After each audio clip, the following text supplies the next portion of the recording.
Hello, everyone. Welcome to episode 1 of The Lights On. I'm your host, Jianna, and this is a podcast about learning how to show up in your life, both personally and professionally. I invite students, professionals, mentors, and overall interesting people to have meaningful conversations that turn the lights on inside of our minds. School teaches us how to learn, but life teaches us how to grow. So, this is a space where we can do that together. And today we have Bob Cargill with us. Bob is a professor, author, and somebody that I consider a personal mentor and a friend. So thank you for being here today, Bob. Thank you for having me here, How are you? Jianna. I'm very excited. I can't wait to dive into this conversation. Yeah, I'm really excited too. Yeah, I was going to ask, how are you feeling? How do you feel about being here today? I feel awesome, ridiculously awesome. You know that. Yeah. We have so many conversations. This is just another one of our conversations, except we have a lot of TV cameras on us Exactly. and microphones and all that, lights. But, you know, we'll make it special, very Yes. special. Yes, so for some context, Bob and I met a little bit earlier in the year, and we have conversations like this all of the time, really great conversations together. So I wanted to have a space where we can do that and record them and share them. Record it for everyone else's sake. Hopefully they enjoy our conversation as much as we enjoy having our conversations. Exactly, yes. So how about you give us a little introduction of you, your career, personally, professionally. Just let us know who you are. Who is Bob? I've been around the block a few times. I've been in marketing since, let's say, over 40 years, and that was right out of graduate school. I fell into marketing. I actually wanted to go into TV and radio. So here we are in a TV studio. This is what I wanted to do with my career, but I fell into marketing because I had done so much writing for my hometown newspaper, for my college newspaper. So I had the TV radio degree, master's degree, but the writing was a proven skill. Got the job at RCA Direct Marketing and never looked back. I worked at some big companies, a lot of small agencies, creative director, copywriter, social media director. When the internet came around, remember, I'm so old, there wasn't the internet for about 20 years of my career, but when it did come around, I embraced it. I jumped all over it. And in a way, I say to people, I think because I always wanted to go into TV and radio, that's why I loved the internet and social media and doing things like this, because it's very much like what I think I wanted to do all, you know, from the get-go. That's very interesting, and it's also the reason why I wanted to invite you on here, because you have such an interesting perspective of what it was like before, and like you really took that on, tried the new wave when it was happening. I thought that was really interesting, so I really wanted to get your input on a lot of things and just hear more about you and your life and your experiences and what you think people should hear. It's been a long, strange journey, and you know, that's the title of my book, A Long, Strange Journey and Career, a long, strange career in marketing, from junk mail to social media, and now teaching. I mean, and I'm the happiest I've ever been in my professional life as a teacher, adjunct professor here at Suffolk, Northeastern, Mass College of Pharmacy, and I taught at Fisher College last year. I love the teaching, but I never pictured myself as a professor, college professor. I just went with what was offered to me, the opportunities as they emerged, as they came my way. That's how my career's always gone. I loved to write. I loved to communicate. So I think it was natural. I fell into marketing and now social media and yeah. Yeah. Well, because you have done the social media, you've done the marketing, you've done the writing, as a journalist. So because you've had such an interesting group of different careers that kind of combine, I wanted to ask which ones most influence how you see people and the world. And if there's anything that you feel like, you know, a point in your life or a job that you had that made you see yourself differently, and opened your eyes to the world. Sure, and I will go all the way back to the beginning. I was always ambitious, and I still am, and I dream big, always have, always will, and I think whatever career, whatever industry I went into in my professional life, I would be doing everything I do passionately, like I do as a professor, like I have done in marketing, in social media, etc. the common thread is communicating and bringing people together and having people hear me or read what I write or see me on YouTube or TikTok even. But it was always to connect with people or help my clients connect with their audiences. So again, I was a creative person from the beginning, expressive, emotional, sensitive, and empathetic. And so I take a lot in and I want to put a lot out there about what I observe. I wrote poetry. I wrote a lot of creative, like short stories, that kind of thing. I took a screenwriting course when I was in grad school. I wanted to be a writer. I wanted to write a book. I finally did write a book. Which we'll get into more. Yeah, yeah. Yeah. But I didn't think I was going to go into marketing. I never took a single marketing course. I never took a single business course. But again, because I had that proven writing experience, it got me the job as a copywriter at RCA Direct Marketing. And I stayed with marketing my whole career because it was practical. I could make a living and I didn't feel I could divert from the path I was on too much. Yeah. So in terms of what job has meant the most to me, or there's so many situations I've had, and each and every one of them it's like a different chapter of my life. And you know, I tell people that your story is again a long, strange journey and could go in different directions. You don't have to stay on the same path. There are many different paths to success, and maybe paths that don't lead to success also. You know, so you have to turn around and go in another direction or pause. Yeah. So it's not linear, and I think that your experience really shows that.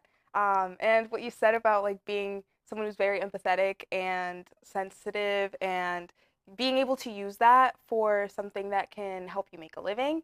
That's something that I resonate with personally, and I think that that's why we connected so much as well. I find it interesting how you say that was what brought you to your career in marketing. It's not like that was something that you knew was going to happen. So that like has me thinking about what ways people, by knowing themselves better and knowing the things that they are passionate about, they can use that for their career and use that to connect their personal life to their professional life. And I think that that's something that we don't talk about a lot. We always just talk about like what jobs you should go into and not like what connects with you personally. So it's easy for me to say in retrospect, talk about my career and there were a lot of bright shining moments, but there weren't also a lot of bright shining moments. It's peaks and valleys, and it has not been easy. And I've told a lot of people that the business world can be cruel and cold and combative. And I don't think I was prepared for that. I think I'm more an artist, more a someone again who likes to express himself, very right brain. And in business, it has to be very practical. So all of a sudden, I found like poetry that I was writing in college. Now I had to write sales copy that had to sell products and had to sell services, and I had to present that to clients and speak in front of a lot of people and have intense meetings with people a lot older than me and smarter than me and better dressed than me. That was intimidating. Yeah. So I felt all that prepared for a career in business, but I have made the most of it. When I was young, I used to, again, we didn't have the internet, so I would read books and I loved the music. I watched TV, listened to the radio. Anyone who I heard, saw, listened to, and looked up to, I wanted to be them. I dreamed of being like them. So I always thought big, and I always thought broadly too. So it was tough for me as a young person deciding which way to go and then staying on that path. And what I did in my career, I stayed in marketing, but I did change jobs quite a bit. And then I ended up turning into the book. But so I need variety. I need stimulation. And I need to know that I'm connecting with people. I could not do a job that was where I was invisible. I've always felt I had to be around people, in front of people, communicating with people, or doing all of that for my clients or my employer. Yeah. And I think that honestly, that is one of or if not the most important side of business, because it's something that has to come naturally to you. I've been told, because of, my creativity and things, my professors are always telling me that that's not something that's easy to teach. You just either have it or you don't. Like, the numbers, the financial things, like all of the things that make businesses grow, on the technical side are very important, but they're all teachable skills. For some people, of course, like some people have those naturally, and that's amazing. But for me, I think that, like you said, very right brain, very creative, and personable. And I really liked the part of business that allows you to connect with people, and how important that is for growth of any company. Because at the end of the day, people need to trust you if they're gonna give you your money, give you their money. So it's important to do that. And I think, like, you've had an amazing career just doing that, and I think that has led to a lot of your success as well, because of how natural that comes for you. But yeah. I always wondered, Jianna, you have great people skills. All the soft skills that, like you say, you can't teach. They're not in textbooks. Mhm. And that leads to trust and relationships, and that leads to business and friends. And the more friends, bigger your network, the more opportunities will come your way. Mhm. That saved me, I think, during the whole course of my career. It was a good and a bad thing, and where it was a good thing is I got offered jobs and opportunities, and always grabbed them. And that was also the downside, meaning I was moving here, there, and everywhere within the marketing industry. So just when I was getting settled in at one job and fostering strong bonds with my colleagues and superiors, I would hear from somebody that I met somewhere that, hey, we got a better job for you, and I'd take it. Mhm. I am also very impulsive, and I get bored easily. So it led to this very, like a sprint, even though it's been a marathon in the long run. But it was always me moving here, me moving there, me having to get used to this, me having to get used to that. I think that's how my brain is wired. So I do tell people, be self-aware. When I was young, I wasn't totally aware of how my brain drove me Yeah. down certain paths, if that makes sense. Mhm. What what was my incentive? What rewards were I looking for? What drove me? Because it was never money.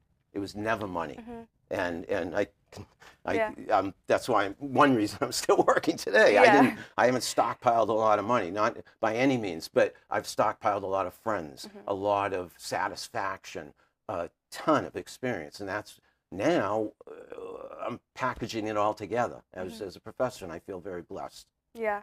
Before the last thing that you said that had me thinking about something, I kind of just wanted to, like, bring all of that together, because yes, okay. So the self-awareness that you were talking Mm, about, I think, is interesting, because a lot of times people might go through their lives and not really really notice themselves, you know what I mean? Or notice the things inside of them that push them to act certain ways or make certain decisions. So I think that it's important to have that self-awareness, like yes. you said. And that's kind of why I wanted to have conversations like this as well, to have something to look back on and help me as I continue with my career, but also just to share with people and let people know that, with all the noise that's going on outside, and especially for me as a senior in college, I'm about to enter the world. And I think it's important for me to keep my mind on the structure and the core of what I am and where I'm going. And I think that everything kind of falls into place when you have that pretty much set up and you understand yourself. So I wanted to ask you why personally you would feel like conversations like this are helpful for people, especially my age. First of all, I want to touch upon what initially you were saying about my term self-reflection. And I know you talk about journaling. I know you've said that. Hmm. I don't know anything about what's in your journals, although we're cut from the same cloth, I think, to a degree. I have like 10 or 15 notebooks that I wrote when I was young, high school, college, into my early 20s, Yeah. that I am using along with my memory, what's left of it as I get older, to write my second book. And it's going to be a memoir about, this long, strange journey, not professionally, but personally. self-reflection is very important. People who are open to sharing with others, sharing is caring. People want to hear from you. They want to see you. And the feedback you get from other people helps immensely. And again, also that self-reflection, looking inwards and being aware of who you are. What happens is we get caught up, and I get caught up in the rat race. That's a cliche, but I got married, I had kids, I had stepkids, and I had to make a certain income to pay the bills. And life does happen. I think John Lennon might have said that, or seriously, from the Beatles, something about, life gets in the way. We have to be prepared for that, or be aware of that we might have dreams, we might have goals, we might have this path we want to go down. Things are going to pull us aside. Things are going to disrupt us. Then what? And it's not like you have a choice you do, and a lot of people say, oh, you're in charge of your destiny. Yeah, to a degree, but there's a lot of pressure, and a lot of responsibility, and so it's not all freedom. It's not all autonomy in terms of what you do. So it's a lot of moving parts to one's career, one's development as we get older, and choices we make, and where we end up. I think that that got me thinking as well, back to what I said about the structure and that core that you have. I think that when life kind of like throws you off your path or off where you wanted to be, would you say, as someone who has more experience, like more life experience than I do? I mean, I'm just starting, but that's code for I'm very old. No, that's not what I meant. That's not what I meant. I'm joking. I'm just saying you're very wise and you have a lot of experience with life and things. I don't feel old, and I don't. No, you don't live, but I do know that, again, I know the reality, the facts, and I'm trying to use it to my advantage. I mean, first and foremost for me, to relax a little. Yeah. I have not been able to relax much of my whole entire life, okay? Because I have felt like on a hamster wheel, as if they call it, just constantly sniffing and scurrying and achieving the next goal that I might not want, I have to achieve in order to get to the next chapter of my all the obligations, all the challenges. Life will throw you many curveballs, and you got to be able to hit them as well as you hit the pitches right down the middle that are easy to hit out of the park. You got to take your best swing. And I also have another cliche I'll throw at you, and you've heard me say this: you got to pick yourself back up more times than you fall down. Yeah. And I have fallen down a lot of times, a multitude of times. People who have goals, people who have dreams, people who try many different things, they are going to fail. And failure is, a lot of people will say this, a requirement of great success. You fail, you pick yourself up, and you succeed. You learn from your mistakes. Some people choose the easy, fairly safe, in fact, a lot of people will, smooth path, smooth road, and go down that and live a great life.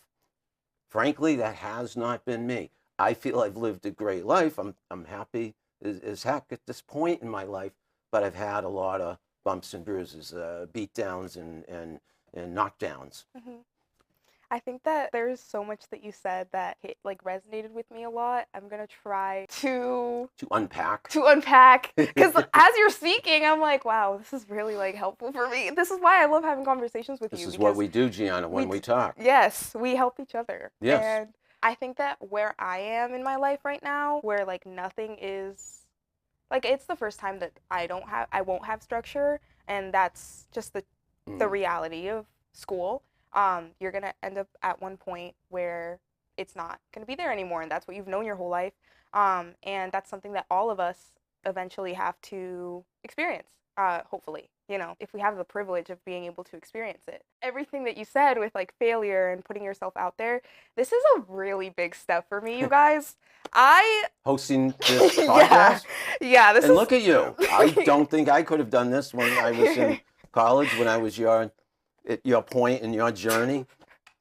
Well, this is a big deal. It feels like a big deal. Because it's something that I've always like you said, you've kept journals your whole life. Like, I actually recently just found some journals that I had when I was literally 7 years old that I had kind of like misplaced in my mind. I forgot that I had them.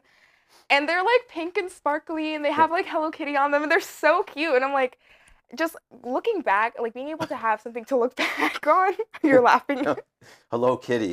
Hello Kitty. When Forever 21 went out of business, I bought a lot of clothes there, Yeah. for, low prices, and my kids make fun of me, my grown sons, because one of them is a Hello Kitty man my age would be wearing it, but I wear it around the house. I love the logo. I love the price was great. That's why I bought it. Forever 21. You're like, yeah, this'll do. Yeah. I bought a lot of stuff if they're going out of business sale. I know, definitely. I was going in and just grabbing whatever I could find. It's made for people your age, and my wife was saying, Bob, you're in the young women's section. I said, these are cool clothes.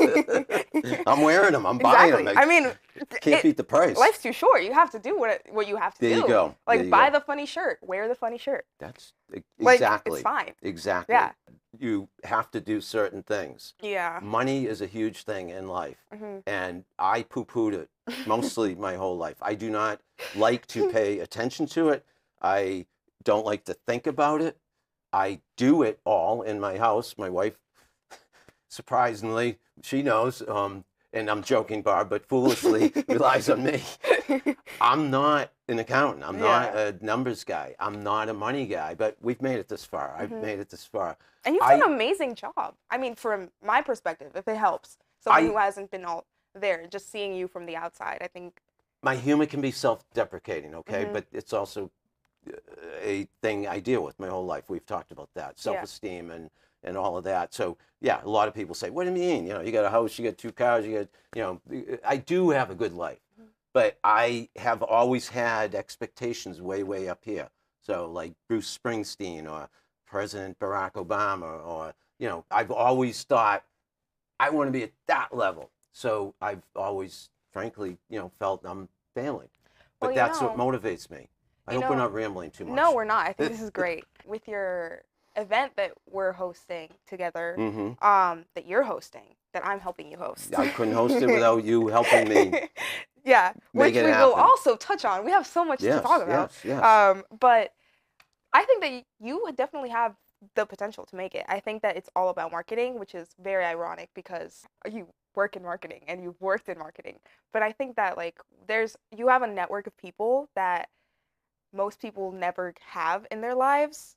Most people go their entire lives without having, and I think honestly that is more important than, you know, the technical things. And I think that all of that falls into place once you have that structure and being authentic with yourself and putting yourself out there. And that's why, you know, it's so important to have that personal and professional together. If you lean one way or the other, you know, it's a curve, but like having that balance is really important in the kind of life that you get to build. And I think that you've done a really great job of Thank doing you, that. Jianna. I believe it or not, well, first of all, it means a lot to me that you said that, and second of all, I need that affirmation from others, because again, I'm my own worst critic, and I'll totally admit that.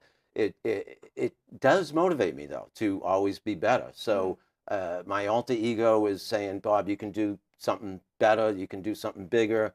And I'll be that way probably till the day I die, always trying to do big, huge things. So maybe what did I say, Bruce Springsteen or Barack Obama? Yeah. Maybe I can get on stage like Bruce and give a talk like Barack Obama in front of a lot of people. Yeah. And be president of the United States. I tell my students, I tell them, you never know.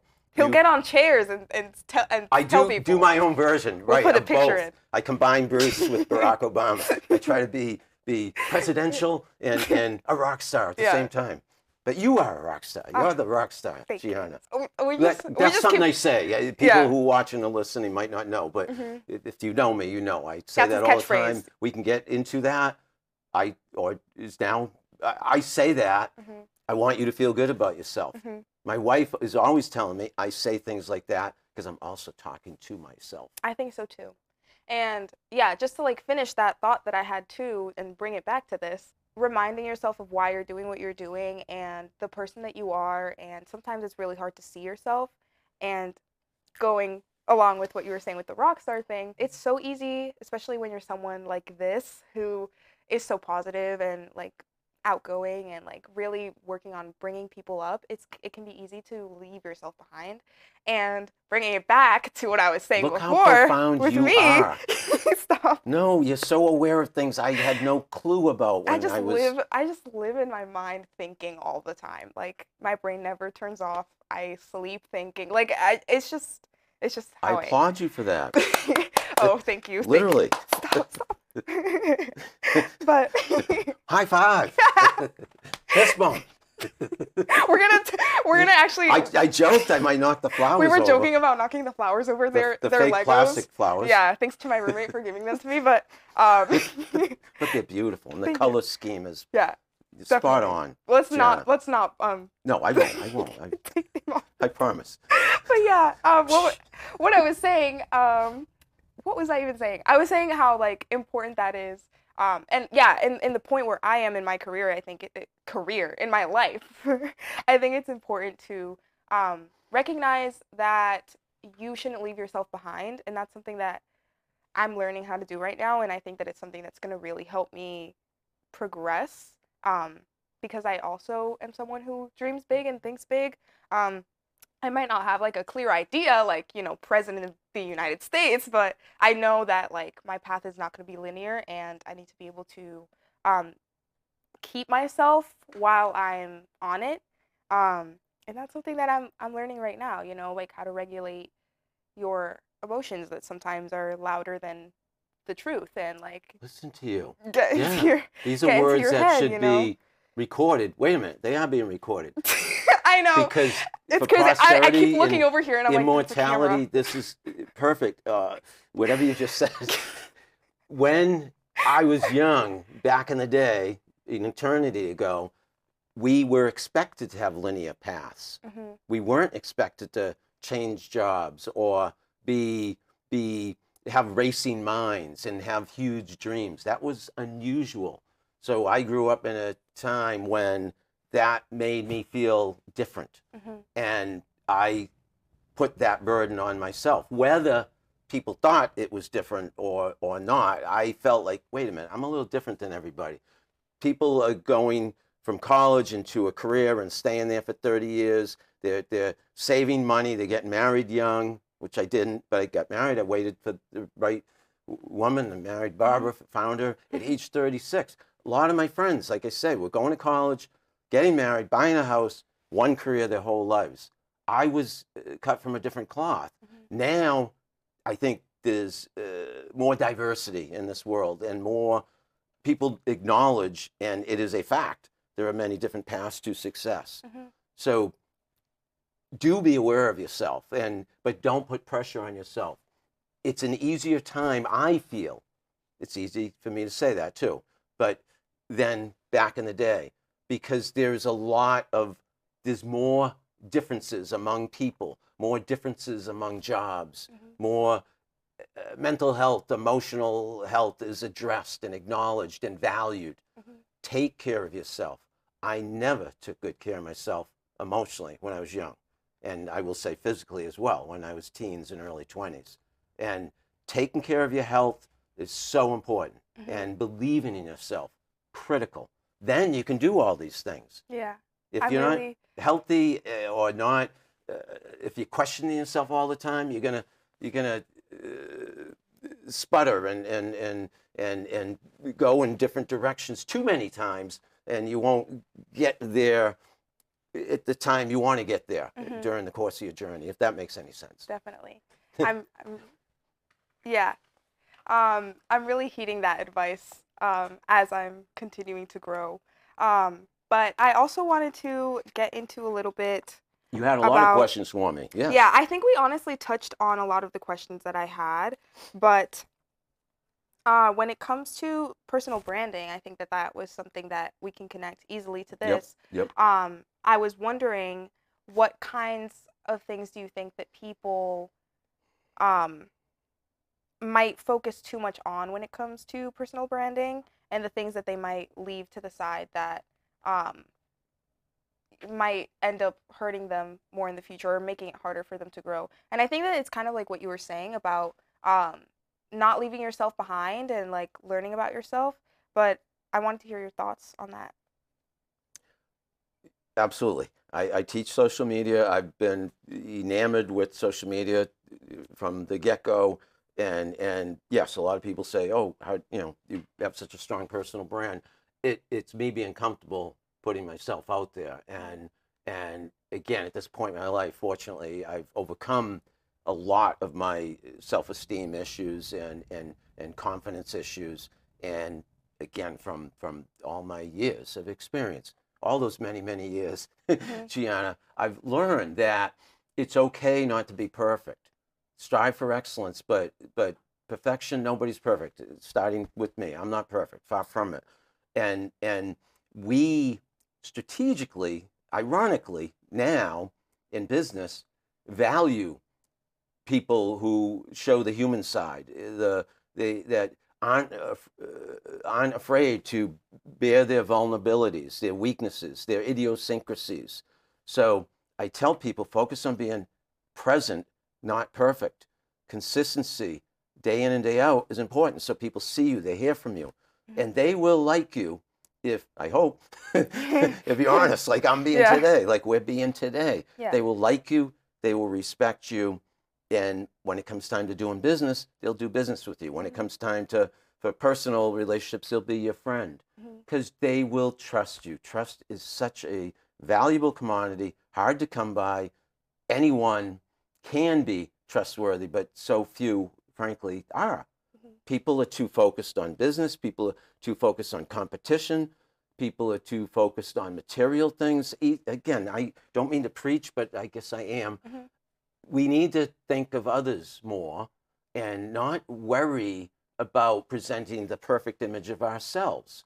Lift other people up. I think you said that earlier. Mm-hmm. Lift people up. That's going to help you. It's a win-win. Yeah. So I think you touched on a lot of the things that we were talking about already, but um yeah, I think that you're right about people focusing too much on kind of like the physical things about life Mm. and less about the things that turn into who you are, what you give to the world and like why you're here, and like I think people and that connection and that trust is the most important thing. I think that all of the rest of it kind of falls into place, like I said before, um, when you have your eye on that and when that's what your goal is. And you're right about, the business, people do business. I was actually learning about how like different cultures do business and how like in cultures where it's more not so individualistic as the US, you have to have that like personal relationship, that personal trust with someone to do business with them, or at least get an idea for the kind of people that they are before you decide to sign a contract or do things like that. So I think that we need to adopt that kind of mindset here as well, just in our personal lives as well, and like just and connect that to our careers and like the kind of people that we want to be so that people want to be around us and do business with us and be with us on this world in this world It's a in harder general. route. I agree, Gianna. Everything Yeah. you're saying, we've talked a lot, and this is a great conversation. I agree 110% with you. It is a harder road. It's the road less traveled. But if more people took that road, yeah, it would make it easier. We'd all be working better together and be happier. Maybe then money wouldn't be such a big deal. Mhm. In this country, good luck in these times not focusing on money. It's expensive to, have a car, have a home, have kids and raise a family, pay for groceries. I could go on and on. You got a lot of those things you are concerned about, but as you get older, it'll be even more. Mhm. And that's what happened to me in my career. That's why I stayed in business, even though, yeah, I wanted to write, I wanted to perform, I wanted to act. I'm making all this up, but it is true. I had in my head that was probably more me, and I couldn't do it because I had to make a living. Mhm. And most people, that is a fact. They have to earn a living. it's sad, but true. I read a lot of poetry when I was young, and there's this great line. I can't remember who said it, but it was, most people live lives of quiet desperation. And if you think about that, it's very sad. It's that we get put in this world, and we have these encumbrances, if that's the right word. Yeah, all like, this baggage that we accumulate, yeah. and we have to carry it through our lives, and it weighs us down. It's sad. We need to try, and I have tried to find at least a happy medium, but that's going against cultural norms in this country.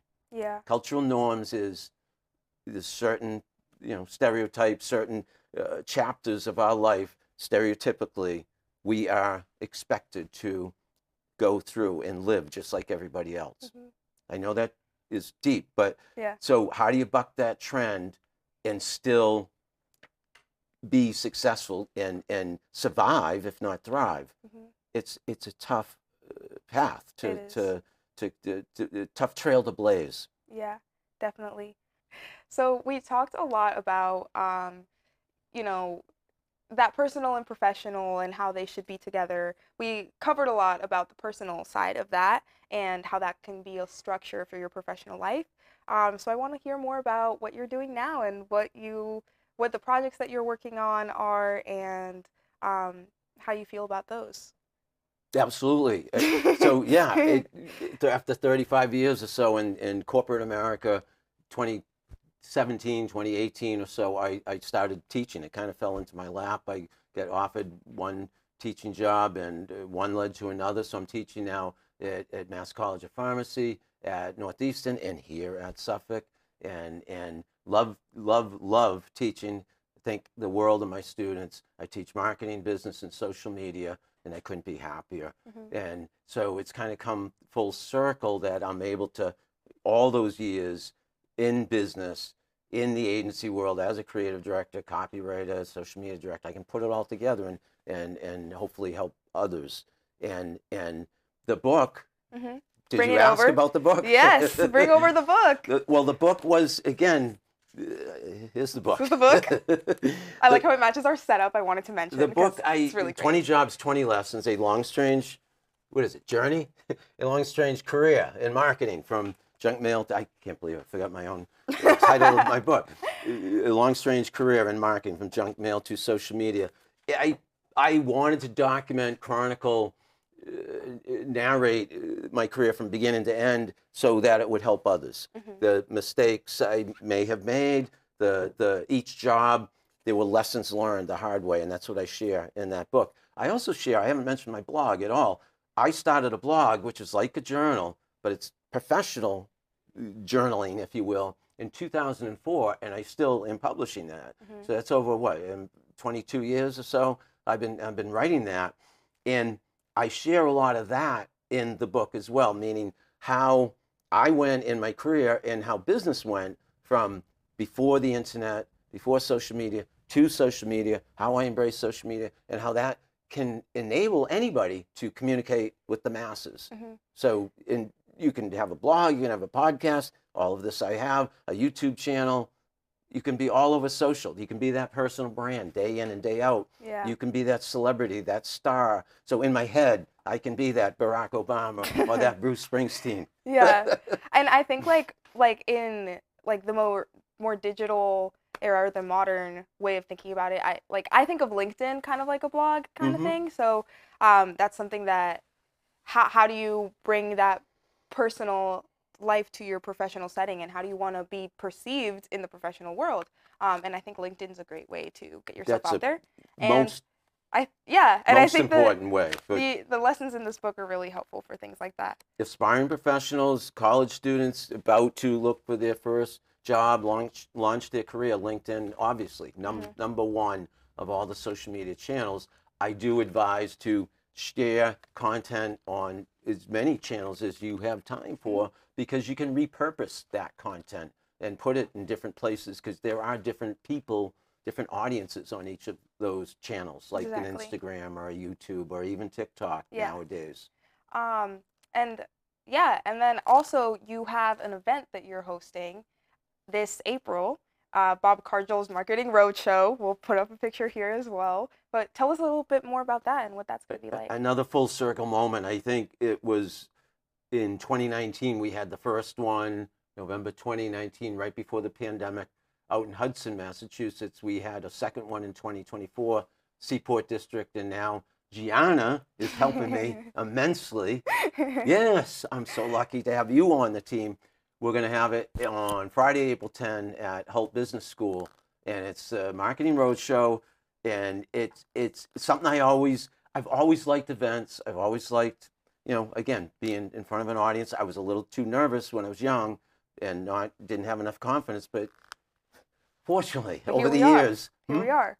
Yeah, here we are, exactly. Yeah. And so we're going to invite 150, 200 people, all-day conference for students as well as more senior level professionals like myself and everyone in between, marketing, social media, AI, business in general. We'll have food, we'll have beverage, we'll have entertainment, we'll have lots of fun, lots of networking. It's a win-win all around. I'm doing the kind of stuff I dreamed of. Yeah. Smaller scale maybe, but I'm still doing it. And I've seen like the behind the scenes of this event, and it's something that's super interesting and that a lot of, a broad range of people would find really helpful. So I think it's definitely can go higher scale. So be there. Be there. We will have information about tickets soon. But yeah. That's a good plug for the event, Jianna. Yeah. And it's Friday, April 10. I'm going to give an even better plug at Holt, and we're selling tickets on Eventbrite, and we're promoting it the heck out of it, because that is something I am confident in my abilities to promote, and we'll be promoting it all over social media. I've already been dropping a lot of teasers about it and behind the scenes content about it. So if you, wherever you are, whoever you are, if you're interested, join us at Holt on April 10th. Join us at Holt on April 10th for Bob Cargill's Marketing Roadshow. Look up Jianna, look up myself. You'll see us talking about it online a lot in the next few weeks, next couple of months. Yes, definitely. But I think that's all the time that we have for today. We had a really great conversation. We touched on a lot of different topics, and I hope that this resonated with some of you, or whoever is listening. I hope it resonated with each and every one of you. Yeah. Because each and every one of you is a rock star. Yes. Yes. Had to get that in there, Jianna. Of course. We couldn't end the episode without that. But Jianna, I can't not end by not saying, if I said that right, you are a rock star. Thank you. You have to know that. I'm very impressed with, I've seen your journey for a semester or two, and you're going places. You're going to go far. Thank you so much. That means a lot. But thank you so much for watching. If you liked this video, please leave a comment, because that's how I know what more to talk about. And, subscribe, do all of that stuff, follow. That's really helpful for me, because I care about what you have to say and what you want to hear about. But thank you so much for watching, and I hope we all keep the lights on. Thank you. Outro. I think that's it. Okay. Jerry's like, it's like herding cats. I know, Jerry. Thank you so much, because seriously, if it wasn't for you, we'd be here for 7 hours.